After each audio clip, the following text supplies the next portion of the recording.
नमस्कार, मैं डॉक्टर रहीस सिंह। कुछ व्यस्तताओं के कारण बहुत लंबे समय से हम आपके साथ कन्वर्सेशन नहीं कर सके, इसके लिए मैं क्षमा चाहूँगा। आज हम लोग वुहान वायरस लीक थ्योरी पर चर्चा करेंगे और ये अब तक की आई रिपोर्टों के आधार पर जानने की कोशिश करेंगे कि इसका सच क्या है। देखिए, वर्तमान समय में विश्व व्यवस्था संक्रमण से गुजर रही है और दुनिया की कुछ ताकतें उसमें नए स्पेस निर्मित करने और उन स्पेसों में स्वयं को प्रतिष्ठित कर विश्व व्यवस्था का नेतृत्व करने की गैर सांभ्रांतिक कोशिश कर रही हैं। इसे आप ग्रेट डिप्लोमेटिक गेम कह सकते हैं, बट जब ये गेम मानवता के विरुद्ध ही हो तो फिर ये गेम नहीं, अपराध की श्रेणी में आए।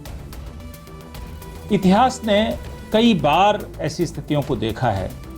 क्या इस समय वुहान लीक थ्योरी को लेकर के वाशिंगटन, बीजिंग या कहें कि पश्चिमी दुनिया और चीन के बीच में जो टकराव, जो तनाव देखने को मिल रहा है, वो इतिहास के किसी अध्याय को दोहराने की स्थिति में है या उस दिशा में जा रहा है?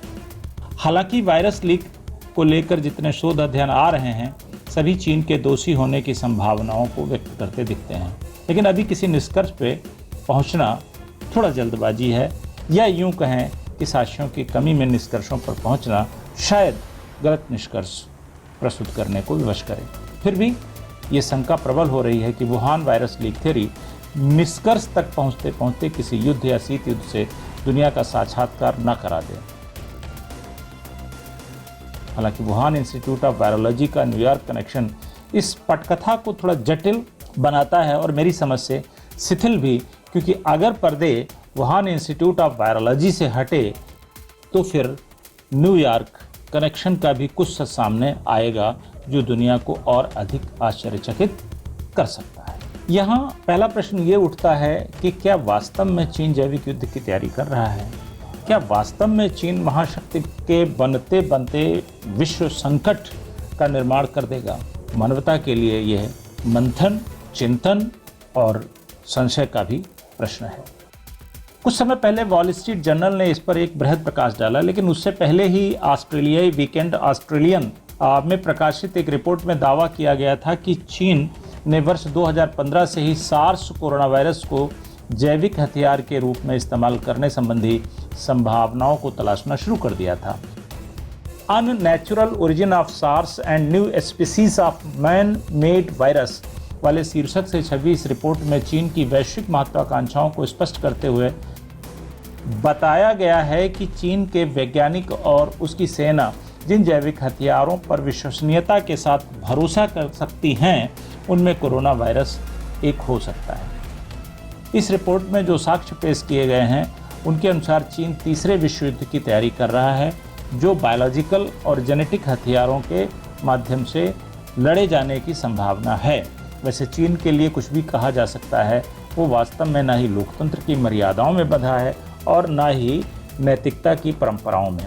वो एक ऐसा अराजक देश है जो विश्व में इस समय एक प्रकार से टेरर का वातावरण बनाए हुए है।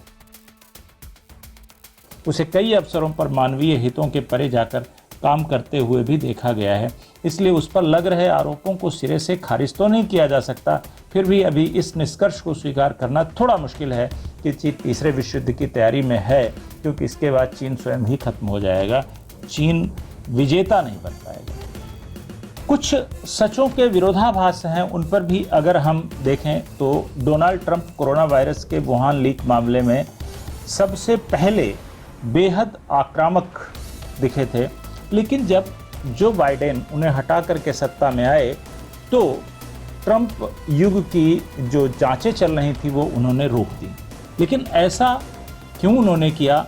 और अब जो बाइडेन पुनः इंटेलिजेंस एजेंसियों को कुछ समय पहले आदेश देते दिखे कि 90 दिनों के अंदर ही वे पता लगाएं कि कोरोना वायरस कहां से फैला, तो ये एक अपने आप में विरोधाभासी है। आखिर क्या इन दिनों के बीच में हुआ कि बाइडेन को 90 दिन का एक पेरिफेरी, एक परिधि उनको उपलब्ध करा दी गई? दरअसल अमेरिकी प्रशासन द्वारा एक कदम वॉल स्ट्रीट जर्नल में अमेरिकी इंटेलिजेंस की खुफिया रिपोर्ट के पब्लिश होने के बाद उठाया गया था। जिसमें ये कहा गया था कि वर्ष 2019 में वुहान इंस्टीट्यूट ऑफ वायरोलॉजी के एक लैब के 3 शोधकर्ता सार्स वायरस से संक्रमित हुए थे। चीन ने इसके उलट अमेरिका के खिलाफ ही निशाना साध लिया। उसका कहना था कि फोर्ट डेट्रिक में मौजूद वायरोलॉजिकल लैब और दुनिया भर में 200 से ज़्यादा बायो लैब बनाने के पीछे अमेरिका का असल मकसद क्या है, पहले अमेरिका ये बताए, क्योंकि इन्हें लेकर अंतर्राष्ट्रीय समुदाय चिंता में है। उसके बाद वो चीन से पूछने का नैतिक हक रखता है। ध्यान रहे कि वुहान इंस्टीट्यूट ऑफ वायरोलॉजी को फंड मुहैया कराने का काम Eco Health Alliance of New York करता है। यानी न्यूयॉर्क वुहान कनेक्शन तो है, लेकिन इसका पूरा सच क्या है ये अभी आना बाकी है। क्या न्यूयॉर्क वुहान कनेक्शन चीन के खिलाफ जांच को तेज करने देगा? यह सवाल इस समय बहुत अहम है। इस पर गंभीरता से विश्व को विचार करना चाहिए।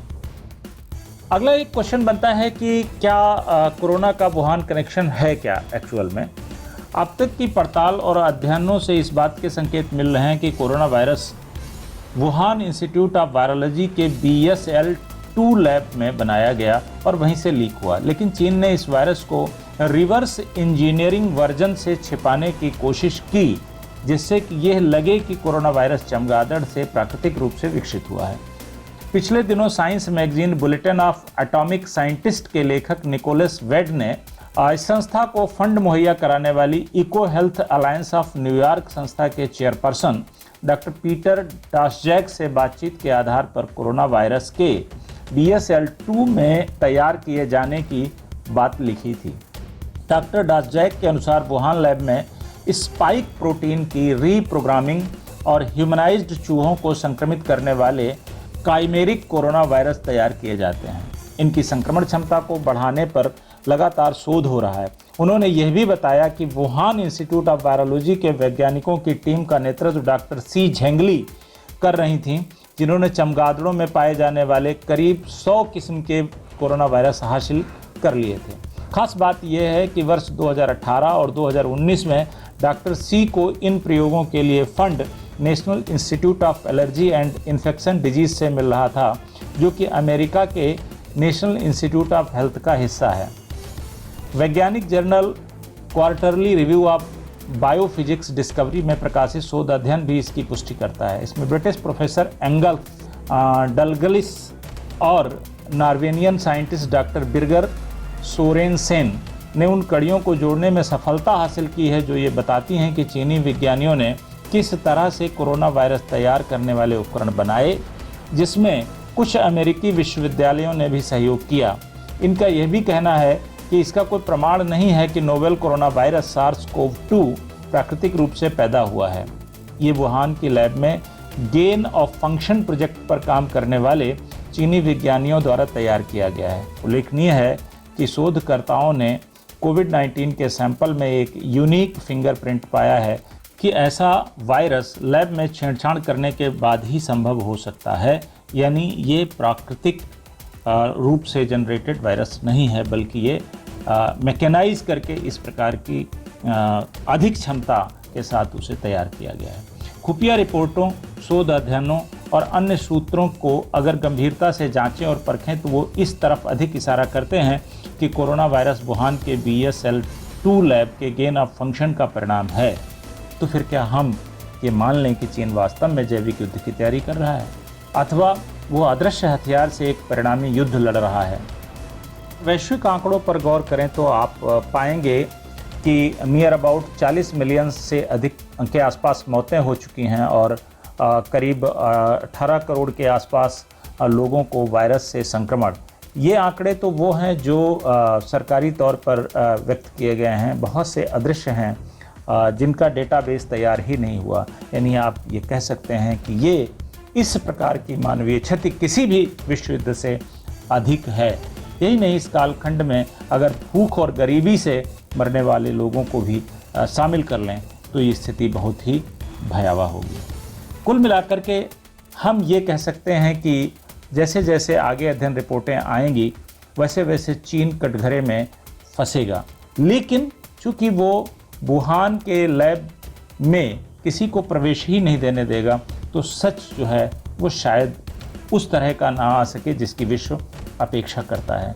तो ऐसे में एक सवाल उठता है कि क्या कोई वैश्विक संस्था है, क्या कोई ऐसा देश है या कहीं पर कोई ऐसी यूनिटी की बात हो रही है कि जो चीन को डिप्लोमेटिकली, इकोनॉमिकली और स्ट्रेटेजिकली बाइकाट करे, उसको काउंटर करे, उसको घेरे में ले।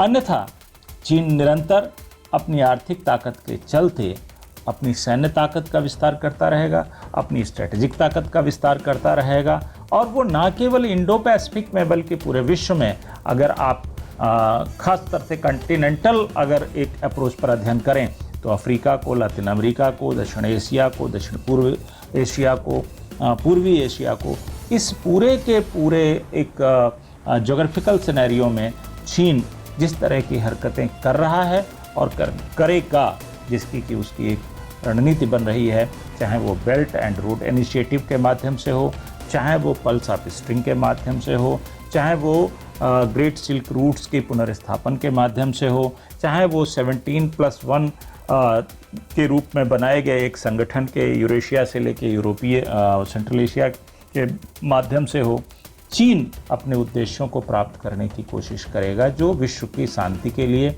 मानवीय हितों के लिए, मानव पूंजी के लिए हानिकारक हो सकते हैं। इसलिए विश्व को सचेत रहना पड़ेगा। आज बस इतना ही। हम आपसे निवेदन करेंगे कि हमारे YouTube चैनल को आप अधिक से अधिक सब्सक्राइब करें, बेल आइकन दबाएं, ताकि हम अब नियमित रूप से जो वीडियो आपके लिए अपलोड करें आप उनको सीधे सीधे प्राप्त कर सकें। धन्यवाद।